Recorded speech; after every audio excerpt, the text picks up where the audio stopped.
I still remember the sound of that night more than anything else. Not the words, because there were so few of them, but the clinking of his spoon against the porcelain bowl. My son Eric sat across from me, scrolling through his phone, barely tasting the soup I'd made.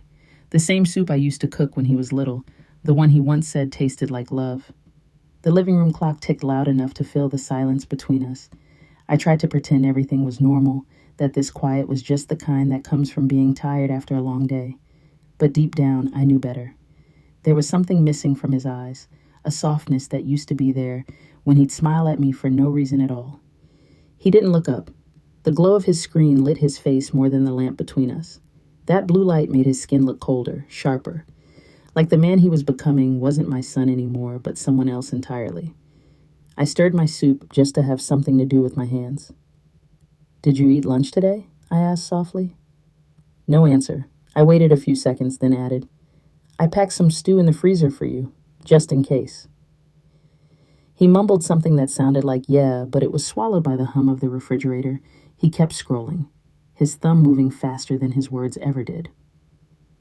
When he finally did speak, it was only to ask if I'd remembered to pay the electricity bill.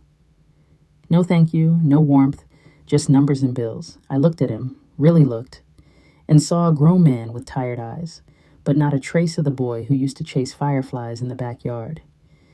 I tried to joke. You used to worry about toys, now it's the bills.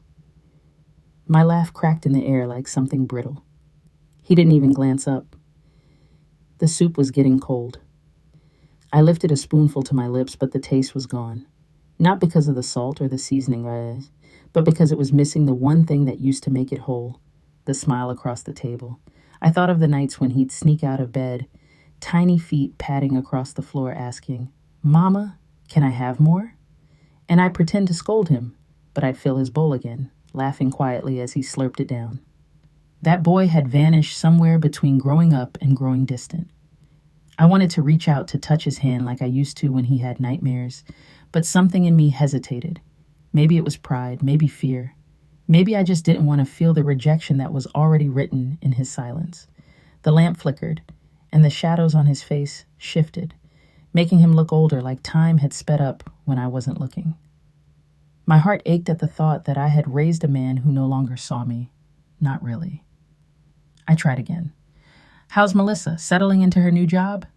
He nodded once without looking up. I smiled, pretending that meant something, but it didn't. The words died on my lips. He finished his soup quickly, pushing the bowl away like it was a chore. Then, without a word, he stood up, collected his phone, and said, "I'll be late tomorrow." "Late for what?" I asked. He shrugged. "Work." The door closed behind him with the same quiet as everything else that night. No goodbye, no glance back. I sat there for a while, staring at the empty chair across from me, wondering how something as small as a dinner could feel like a funeral. Outside, the rain began to fall, soft at first, then heavier. I listened to it hit the window pane, each drop sounding like a heartbeat trying to remind me I was still here. Still his mother. Still waiting. I whispered his name once, just to hear it in the room again. "Eric." The silence answered, and that's when I knew.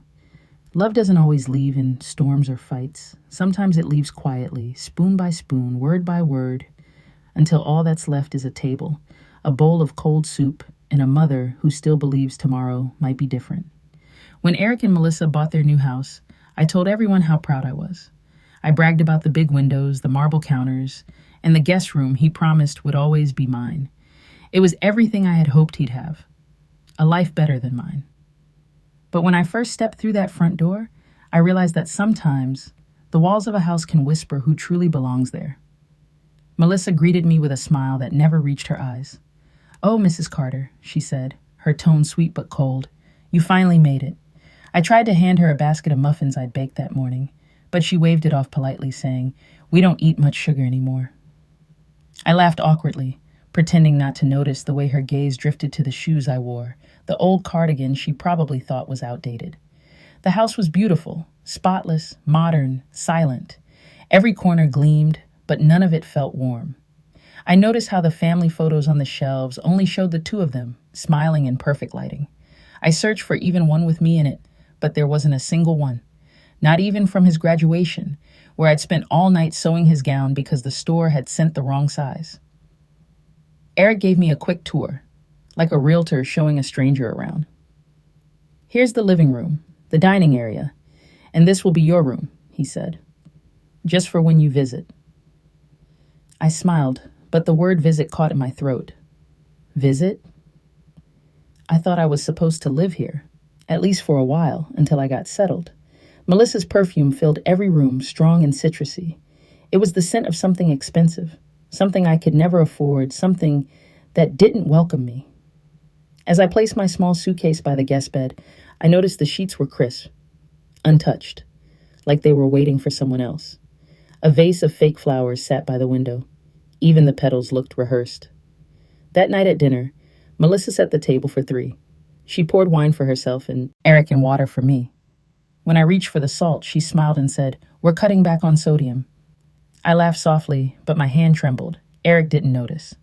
He was busy talking about a new contract, something about bonuses and travel plans. I listened like an outsider eavesdropping on a life I didn't belong to. When I asked how long they wanted me to stay, Melissa said gently, "Oh, don't worry, Mrs. Carter. We'll help you find a nice little place nearby, something quiet and cozy." Her tone was wrapped in politeness, but her eyes said something else entirely. "Don't get comfortable here." Eric smiled faintly, agreeing without words. I wanted to ask if he remembered the nights I worked 2 jobs to pay his college tuition, or how I slept on the couch so he could have the only bedroom. But I said nothing. The truth was, I didn't want to embarrass him. I just wanted to belong. Later that evening, I overheard them talking in the kitchen. Melissa's voice was low, sharp. "She can't stay long, Eric. It's awkward." He sighed, replying, "I know. I'll talk to her." The words hit me like a door closing quietly in the dark. My hand shook as I folded the towel I was holding, pretending not to hear. When he finally came to speak to me, he wore the same apologetic smile he'd worn since childhood. The one he used when he broke something and didn't want to face the blame. "Mom, maybe it's better if you have your own space," he said softly. "You deserve independence." Independence. Such a beautiful word for being unwanted. I nodded, pretending I understood. "Of course, honey. I'll start looking tomorrow." He seemed relieved, kissed my forehead quickly, and left the room. I stood there, my fingers brushing the edge of the dresser, wondering when my presence started feeling like clutter in his world. That night, I couldn't sleep. The house was too still, too foreign. Every sound, the hum of the air conditioner, the ticking of the clock, reminded me that I didn't belong here. I stared at the ceiling and tried to remember the last time my son looked at me with warmth. All I could recall was the reflection of his phone screen lighting his face at dinner. In the morning, Melissa handed me a list of nearby apartments. "Just options," she said lightly. I thanked her, though my heart was breaking. When I looked up, Eric was already dressed for work, coffee in hand, tie perfectly straight.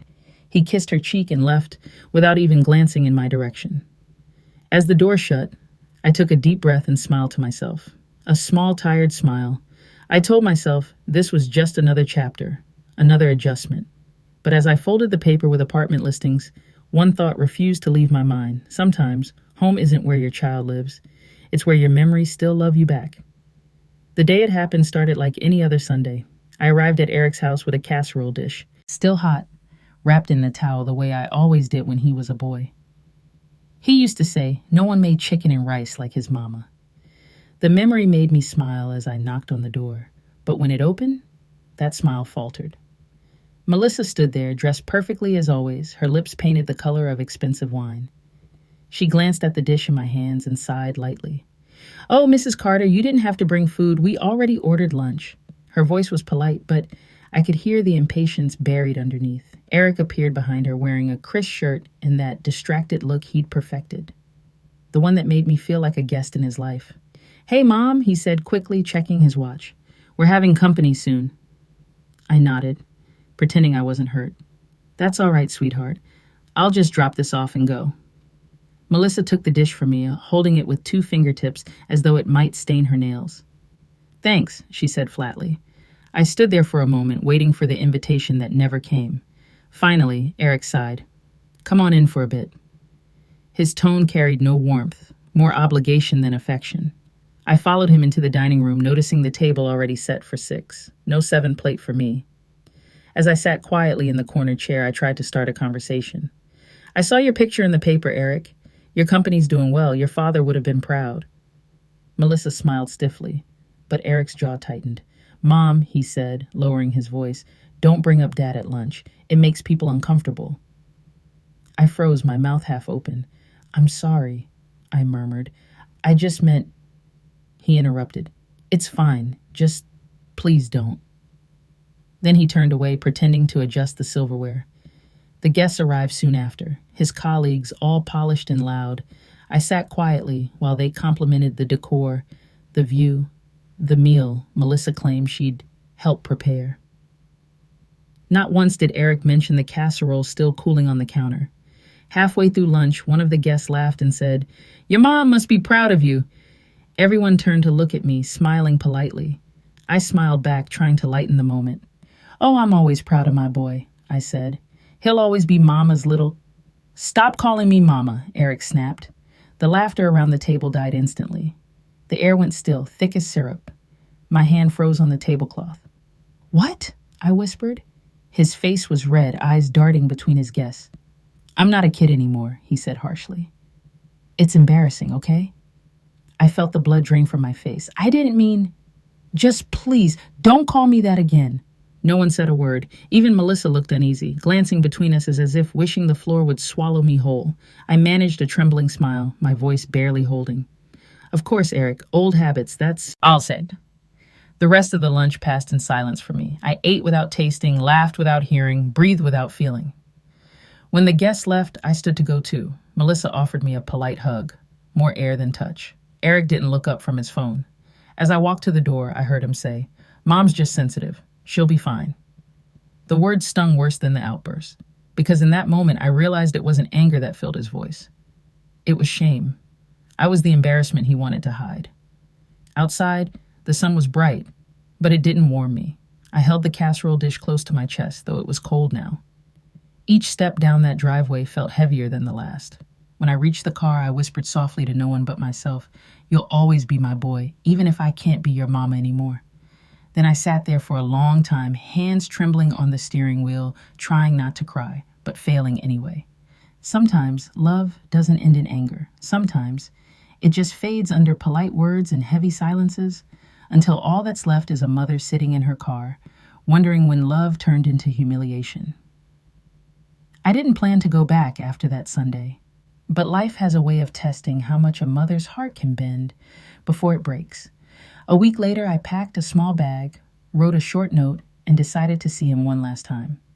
Not to plead, not to scold, just to leave quietly, with whatever dignity I had left. The morning was gray, the kind that makes everything look older, even memories.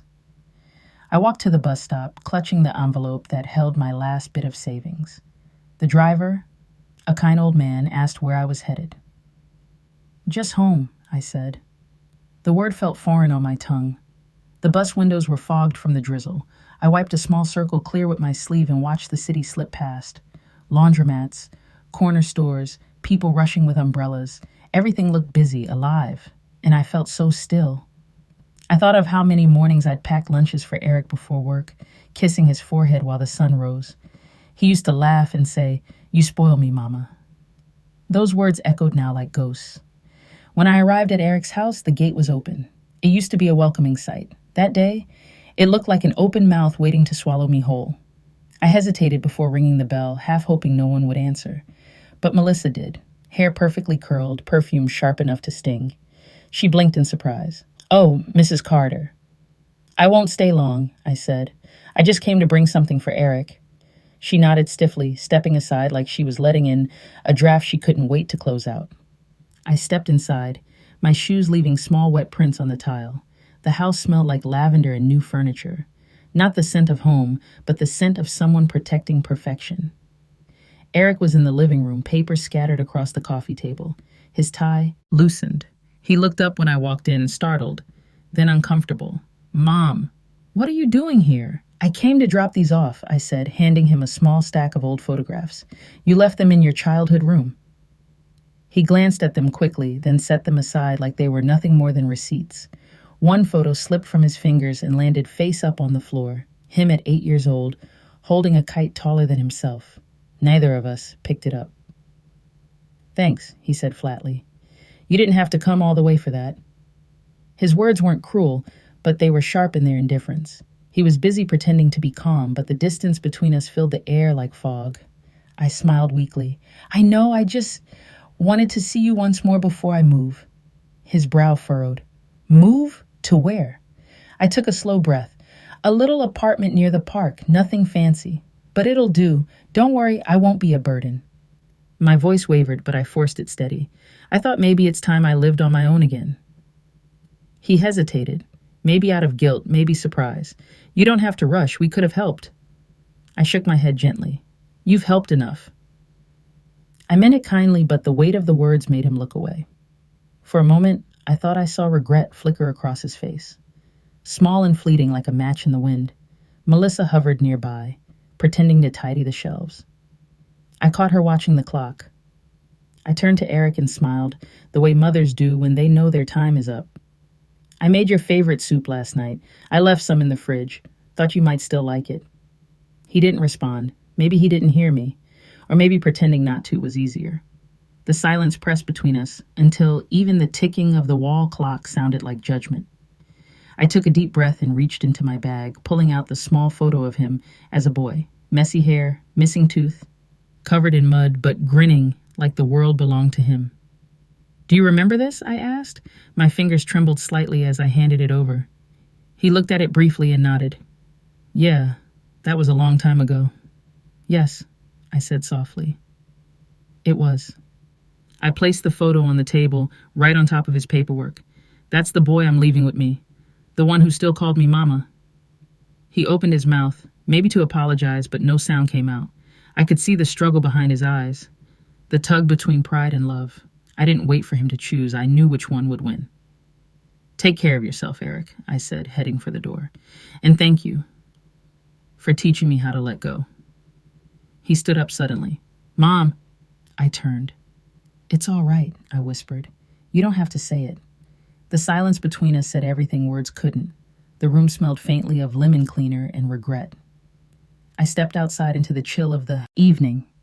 The sun was setting, painting the sky in the same orange hue I used to watch from our old porch when he was small. Back then, he'd sit beside me, head on my shoulder, whispering, "Don't ever leave me, Mama."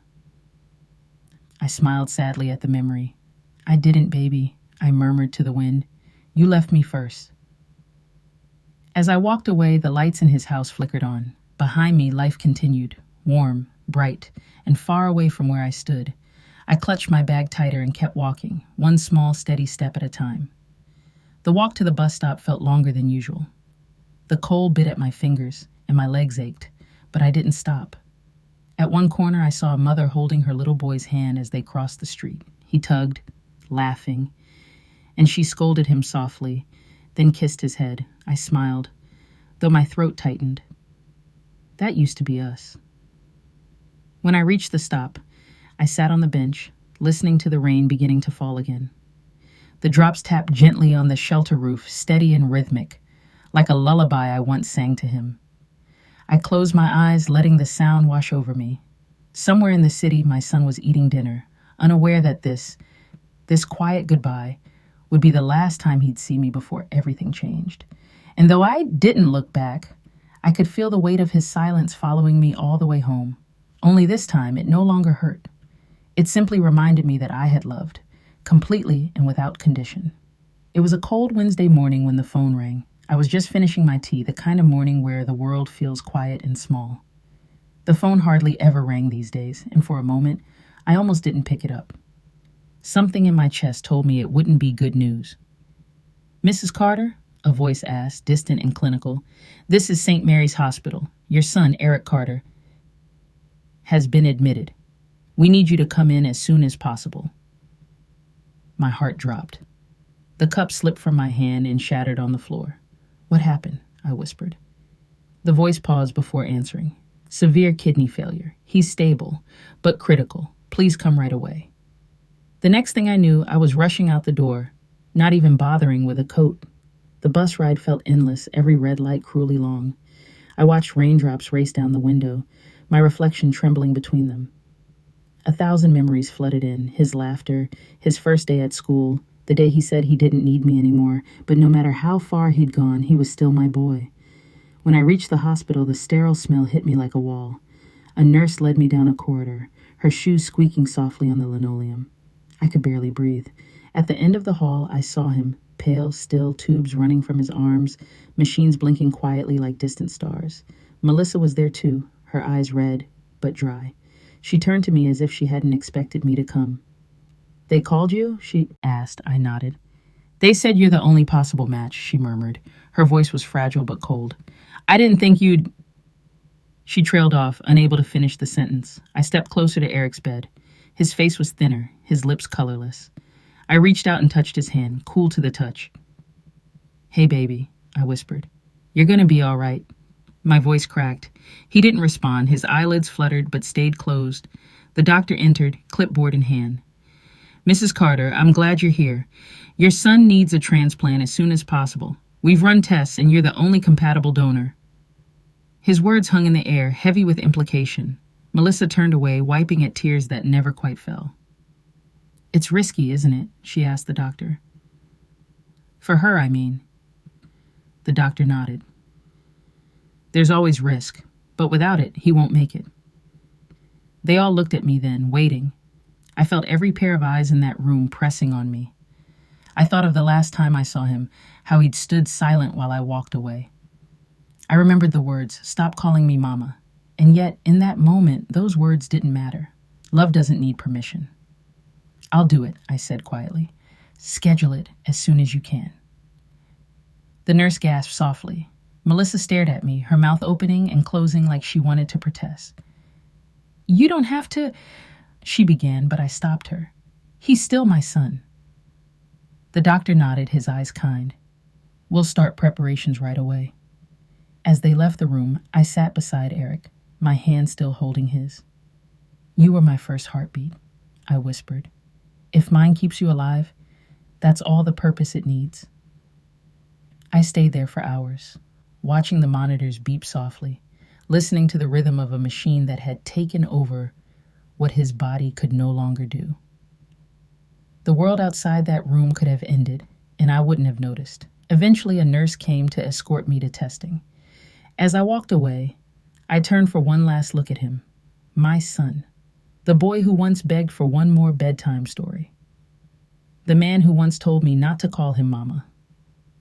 I wanted to believe that somewhere inside, the little boy still heard me, even if the man didn't. "Hold on, sweetheart," I whispered under my breath. "Mama's coming." That night, as they prepared me for surgery, I prayed not for my safety, but for one thing only, that when he opened his eyes again, he would finally remember who I was. The world after surgery felt like a dream wrapped in pain. I woke to the sterile hum of machines, my body heavy, my throat dry. The first thing I saw was the ceiling, blank, white, endless. The second was a nurse's gentle face leaning over me. "You're in recovery, Mrs. Carter," she said softly. "Everything went well." My lips parted, the words coming out rough. "My son? He's stable," she said, smiling. "Rest, all right? You both made it through." Those words, "you both made it through," floated in my mind like a prayer. I drifted in and out of sleep, the kind of sleep that feels like slipping through water, heavy and slow. Sometimes I heard footsteps, voices, machines, beeping. Sometimes I thought I heard Eric's voice, but when I opened my eyes, there was only the empty chair beside my bed. I stayed that way for days, floating between consciousness and memory. When I was awake, I saw flashes of light from the hallway, nurses whispering, the faint smell of antiseptic clinging to my skin. When I closed my eyes, I saw my son as a boy again, sitting by the window, sunlight in his hair, asking me if angels had wings big enough to carry two people at once. I used to laugh and tell him yes. Now I wasn't so sure. When I was finally strong enough to sit up on my own, the nurse told me he was recovering too, in a room down the hall. "He's asking questions," she said kindly, "but he doesn't know who yet." Her eyes softened. "Would you like to see him?" My throat tightened. "I shouldn't," I said. "Not yet." But the moment she left, I knew I would go. Rules, pain, exhaustion, and none of it mattered. I had to see him. The hallways were quiet that evening, washed in soft yellow light. My feet were bare, my gown brushing the floor as I walked. Every step sent pain through my side, but the ache was nothing compared to the weight pressing against my heart. The door to his room was slightly open, and I could hear the faint rhythm of the monitor, that familiar steady beeping that sounded like hope. He was asleep when I entered. The curtains were half drawn, the glow of dusk stretching across his bed like a thin veil. His face was thinner, older, yet peaceful. His lips were pale, his hair messy against the pillow. For a moment, I forgot about the tubes and wires. I only saw my boy, the same one who used to fall asleep clutching my hand during thunderstorms. I sat quietly beside him, afraid that even breathing too loudly might disturb the fragile peace in that room. His hand lay limp beside him. I reached out, my fingers brushing his gently, and felt warmth, not just from his skin, but from something deeper, a connection that no distance or cruelty had ever truly severed. "Hey, baby," I whispered, my voice trembling. "You made it. You're safe." My tears came before I could stop them. They rolled down my cheeks, landing softly on the blanket. I didn't wipe them away. I just sat there, watching his chest rise and fall, each breath a small miracle. Hours passed like minutes. I watched him sleep, remembering the nights long ago when fever burned his small body, and I'd sit at his bedside, whispering lullabies to chase the sickness away. I prayed to God to take my strength, if it meant he could rest. I smiled bitterly now, realizing he'd finally answered, just a little later than I expected. Eventually, Eric stirred, his eyelids fluttered, and he turned his head slightly toward me. "Mom," he whispered, the word raspy, unsure. My heart felt like it might burst. "I'm here," I said softly, reaching for his hand. "You're going to be all right." He blinked at me, his gaze distant, unfocused. "They said a donor saved me," he murmured. "Was it?" I pressed my fingers gently to his lips. "Don't think about that right now," I said. "Just rest. You're safe." He stared at me for a long moment, confusion flickering in his tired eyes, and then he nodded weakly. His lips parted again, barely audible. "Mama," he whispered. That one word shattered and healed me all at once. I smiled through my tears, brushing his hair from his forehead. "Yes, baby, Mama's here." The nurse came in quietly and frowned at me. "Mrs. Carter, you shouldn't be here. You need rest." I nodded, but didn't move. My eyes stayed fixed on Eric's face, memorizing every line, every breath, every trace of life that pulsed beneath his skin. "Just one more minute," I murmured.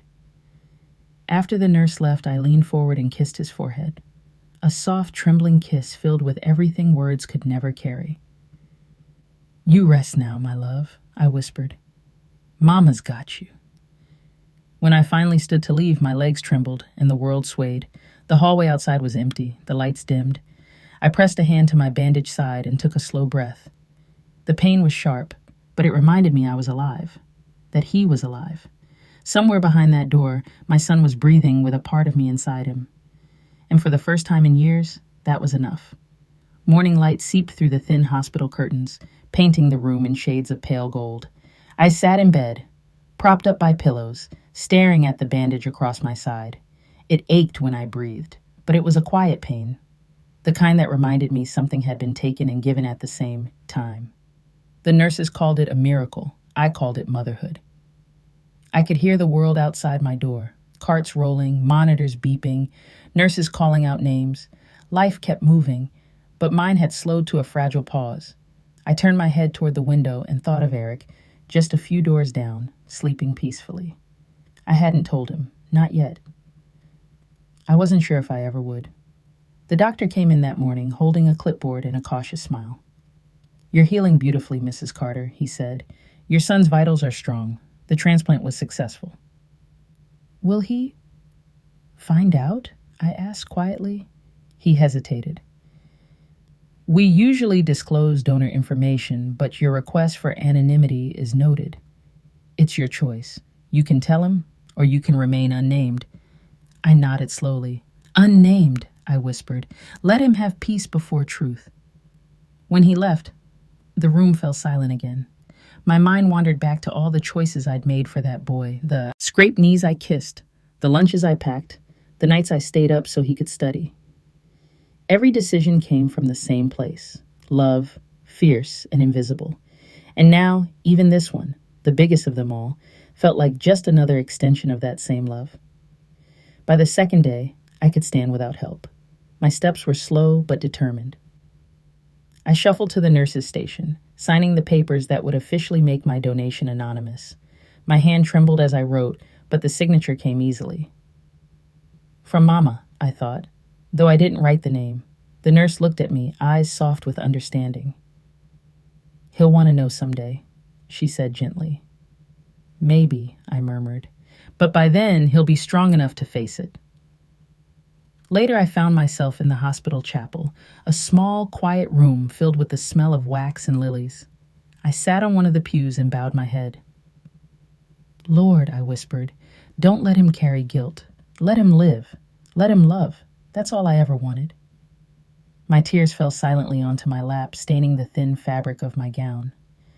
That night I asked to be discharged early. The nurses protested, but I insisted. "He needs to heal without the shadow of me," I said. "He's got a second chance. Let him take it without the weight of the first." As I packed my small bag, I looked at the clock. Visiting hours would start soon. I could have gone to see him, could have stayed until he woke. But some goodbyes don't need words. Some love is better left in silence. Before I left, I slipped a small envelope with my name on it to the nurse. "When he's ready," I said, "not before." Inside was the donor card, signed not as Mrs. Carter, but as Mama. The hallway felt endless as I walked out, each step echoing with both ache and relief. The doors at the end opened to the world outside, bright, alive, and waiting. The wind hit my face, cool and soft. For the first time in a long time, I didn't feel forgotten. I felt free, because love, I realize, isn't always about being remembered. Sometimes it's about disappearing so someone else can keep living. And as I stepped into the morning light, I whispered to the wind, "Goodbye, my boy. My heart beats in you now. That's enough." The morning of the operation began in stillness. The air in the hospital was heavy, as if the walls themselves understood the gravity of what was about to happen. I could hear the faint murmur of voices outside my room, the squeak of shoes on the polished floor, the hum of machines warming up for another day of saving lives. But for me, the day felt like surrender. I sat on the edge of my bed, dressed in the thin blue gown they'd given me. The room was dim, the lights above flickering softly. I pressed my palm over my chest and felt the slow, steady rhythm of my heartbeat, the one that had once lulled Eric to sleep when I carried him as a baby. I closed my eyes and prayed that it would keep him alive long after I was gone. A nurse came in with gentle hands and a kind smile. "It's time," she said softly. I nodded, too afraid to speak. My voice would have cracked under the weight of everything I felt. They wheeled me down the corridor. The ceiling lights passed overhead like a slow-moving film reel, one frame after another, each one flashing memories I wasn't ready to let go of. Eric's first steps, his laughter when I burned pancakes and he called them black cookies. The night he fell asleep in my lap after crying over his first heartbreak. Every image stung like a needle. When we passed the surgical wing, I caught a glimpse through the small window of another gurney. It was Eric. He was pale, fragile, his face hidden behind a mask. I reached out, though I was too far away to touch him. My voice caught in my throat. "My baby," I whispered. "Hold on." The door swung open to the operating room, cold and bright. The scent of antiseptic filled the air, sharp and sterile. The doctors were already there, their faces hidden behind masks. "We'll take good care of you, Mrs. Carter," one of them said. I nodded faintly, clutching the edge of the blanket as if it could anchor me to this world. When they placed the mask over my face, the doctor's voice came again. "Count backward from 10. 10, I whispered. 9. My voice faltered. Images flooded my mind. Eric running through the yard, calling my name. The day he told me to stop calling him Mama. The sound of the rain that night I left. 8? I smiled faintly beneath the mask. 7, I forgive you, my boy.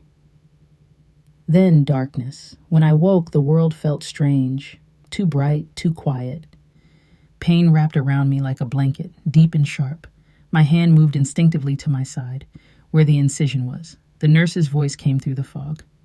You did it, Mrs. Carter. He's in recovery now. It went beautifully. Tears filled my eyes before I could stop them. I wanted to see him, to know he was breathing, to know the pain meant something. Is he awake? I managed to whisper. Not yet, the nurse said. He's resting. You both are very lucky. I nodded, my lips trembling. Lucky. That was one word for it. For hours I drifted in and out of sleep. I heard footsteps, the beeping of machines, the quiet murmurs of nurses changing shifts. I thought of Eric, somewhere nearby, his body adjusting to the rhythm of mine. My heart beat inside him. What a strange, beautiful, cruel thing. When night came, I asked the nurse if I could see him. Just for a minute, I pleaded. She hesitated, then nodded. They wheeled me into his room. The lights were low, casting long shadows across the floor. I could barely see his face, but I didn't need to.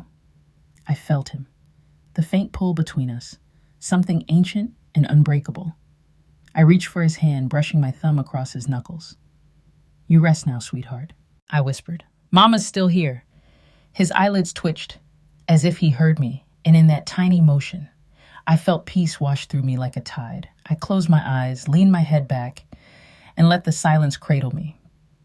In the quiet of that hospital room, with machines breathing softly around us, I realized something simple and eternal. Motherhood isn't just about giving life. Sometimes it's about giving it away. And that night, I did, gladly, completely, without regret. The days after the operation passed in a haze of recovery and quiet waiting. My body healed slowly, each breath reminding me of what had been taken and what had been given. The nurses came and went with soft smiles, whispering that Eric was doing well. I listened, nodded, and tried to be grateful, but a part of me felt unfinished, like I'd left something unsaid between us. The silence that had once separated us now felt heavier than ever. At night, when the lights dimmed and the hallway grew quiet, I'd stare at the ceiling and think about the last time we spoke. His voice, sharp with pride, mine, shaking with love. I wondered if he remembered that moment now, if somewhere in the fog of his recovery, he could feel me nearby. Sometimes I'd imagine him waking up and calling for me, the way he did as a child. But the call never came. When I was strong enough to sit by the window, I watched the rain fall against the glass. Each drop streaked downward like the memories I couldn't hold on to. I reached for the drawer beside me and found the old pen I always carried, the same one I'd used to sign school forms, birthday cards, and now, hospital papers.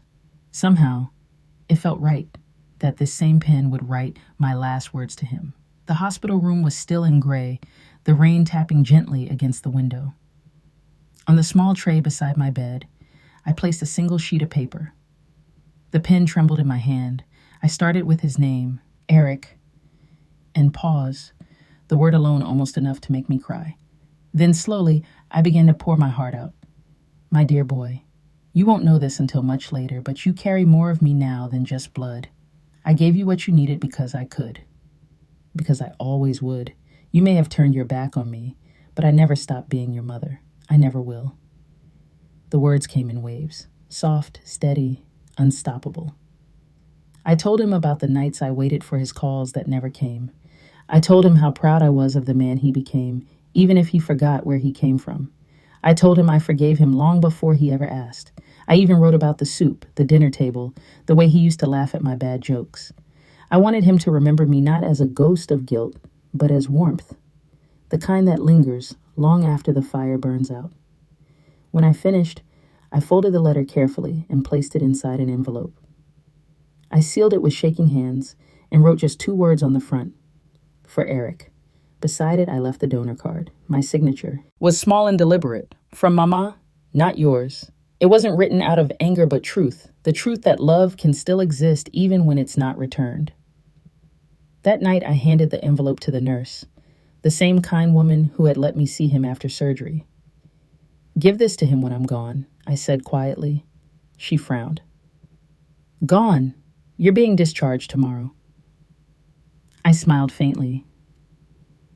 That's what I mean. I didn't go home. I couldn't. Home wasn't a place anymore. It was a time that no longer existed. Instead, I took a small room near the river, a place where no one knew my name. I spent my days walking along the water, breathing in the quiet, letting my strength return. Every now and then, I passed a family laughing together on the park benches, and I'd smile at the sound, even when it hurt. I liked to imagine Eric among them, tall, healthy, laughing again. Sometimes, at night, I'd sit by the window of that little room and whisper his name into the dark. I wondered if he ever felt it, like a prayer brushing against his heart. Weeks passed. The world kept moving, but I felt myself slowing down. One morning I woke with an ache in my chest that had nothing to do with the surgery. I knew it was time. I wrote one last note for the nurse who would find me. Tell my son I never blamed him. Tell him I left happy, knowing he lived. I lay back, the sunlight stretching across the floor like a soft goodbye. I closed my eyes and pictured him smiling again, a child in the backyard, waving his tiny hand, shouting, "Mama, look at me!" I smiled. "I see you, baby," I whispered to the empty room.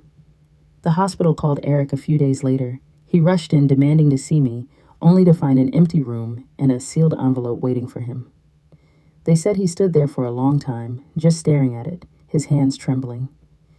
When he finally opened the letter and read my words, the nurses said he didn't speak for hours. But when he did, his voice broke on the word "Mama." His wife tried to comfort him, but he pulled away, pressing the letter to his chest like a lifeline. He asked to see the donor card. When he read the signature, his knees gave way and he fell to the floor, sobbing. "From Mama, not yours." He whispered it over and over, the words breaking him open, reshaping him. And there, among the papers and sterile walls, my son cried, not for the kidney I'd given him, but for the mother he finally remembered he had, the one who loved him beyond apology, beyond pride, beyond the limits of time and flesh, because sometimes love doesn't reach us until it's written down. Too late to answer, but just in time to understand. And in that understanding, redemption blooms quietly, like a flower growing through concrete, tender, stubborn, eternal. It was spring when he found me, or rather, when he found where I had been. The nurse had kept her promise, delivering my letter at the right time, not too soon, not too late. For weeks afterward, Eric came to the hospital asking about me. He learned I had moved near the river, that I liked to feed the pigeons and sit under the old oak tree by the water. And so one warm afternoon, he went there, clutching the letter that had never left his hand since he opened it. The sun shimmered across the surface of the river, turning everything gold. Children ran along the path, laughter echoing through the breeze. Eric stopped near the bench where I used to sit, the one with the paint peeling from years of weather and time. There was no trace of me, but on the bench he found something that made him sit down slowly, a folded piece of paper, yellowed and soft from handling. It was a grocery list in my handwriting: eggs, flour, sugar, ordinary things, life in its smallest form. He ran his thumb over the faded ink. "Mama," he whispered, the word tasting different now, reverent, broken, real. He leaned back and closed his eyes, the smell of lilacs and river wind filling his lungs. For the first time in years, he let the memories come. He remembered the soup simmering on the stove, the sound of my humming while I folded laundry, the way I always said, "It's okay, baby, Mama's here." Even when he didn't deserve it, each memory came like a tide, gentle and cruel, washing away the pride that had built a wall between us. He sat there until the sun began to dip below the trees. Then, with trembling hands, he opened the letter again. He read it slowly, as if afraid the words would fade if he blinked too long. And when he reached the end, when his eyes landed on the line, "From Mama, not yours," he pressed the paper to his heart and whispered, "No, you were always mine." A woman walking by, an old friend of mine from the neighborhood, stopped when she saw him. "You must be her boy," she said softly. "She used to talk about you every day, said she was just waiting for you to come back one last time." Eric swallowed hard, his voice trembling. Did she seem happy?" The woman smiled gently. She smiled like someone who finally understood peace. She told me, "My son will find me, even if I'm gone." Eric closed his eyes. For a long time, he didn't move. He just sat there, breathing in the quiet, feeling the weight of everything he'd lost and everything he'd been given back. He visited the river every week after that. Sometimes he brought flowers. Sometimes he just sat in silence, watching the water move. He'd talk to me as if I were sitting beside him. "I'm trying to be better, Mama," he'd say softly. "I think you'd be proud of me now." And though I wasn't there to answer, the wind always seemed to stir when he spoke, rustling the branches above, making the river ripple as if replying. One evening, years later, Eric brought his little daughter with him. She was no older than he had been when he first called me Mama. She climbed onto the bench beside him and asked, "Daddy, who's this for?" pointing at the small plaque he'd added to the wood. He smiled through tears. "It's for my mama," he said. "She gave me everything I am." The little girl pressed her palm against the plaque and whispered, "Hi, Grandma." Eric laughed softly, the sound breaking and healing all at once. He looked at the river, glowing orange in the sunset, and said quietly, "I hear you, Mama. I finally hear you." The wind answered again, gentle and steady, carrying the faintest scent of soup and lilies. A mother's love lingering long after goodbye. And as the day faded, the man who once told his mother to stop calling him Mama sat beneath the same sky, whispering her name with gratitude. Because in the end, love had not died. It had only changed form, flowing quietly through time, through memory, through him. And somewhere, in the stillness beyond the river's edge, a mother smiled.